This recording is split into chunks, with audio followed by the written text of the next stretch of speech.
आपको ये कसम खा के बोलता हूँ, ये हा का कसम खा के बोलता हूँ, आने वाले दिन में जो भी करूंगा करूंगा। और अगर पॉलिटिक्स करना है बुबागरा को, तो मैं पॉलिटिक्स आपके साथ नहीं किसी और के संग करूंगा। जिसने आपके साथ पॉलिटिक्स किया, अब मैं उनके साथ पॉलिटिक्स करूंगा।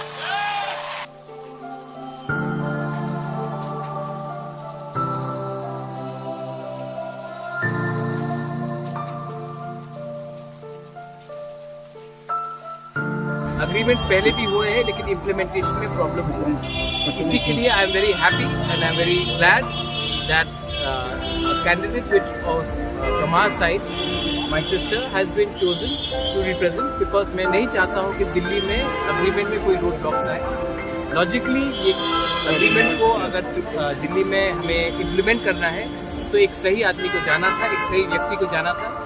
और तिपरा मोथा एंड बीजेपी ने डिस्कशन के बाद हमने एग्री किया है कि she would be the best candidate, जो हमारा सोल्यूशन को एक कॉन्स्टिट्यूशनली एक फ्रेमवर्क के अंदर, एक टाइम फ्रेम के अंदर हमें सॉल्व कराने के लिए एक चांस है। Those who are targeting you personally, what will be your message to them? अरे those people who are targeting, let them target। मैंने क्या कहा था कि मैं अपने लोगों के साथ पॉलिटिक्स नहीं करूंगा, मैं उनके साथ पॉलिटिक्स करूंगा जिसने मेरे संग पॉलिटिक्स किया। मैं उनको रुलाऊंगा जिसने मुझे रुलाया था।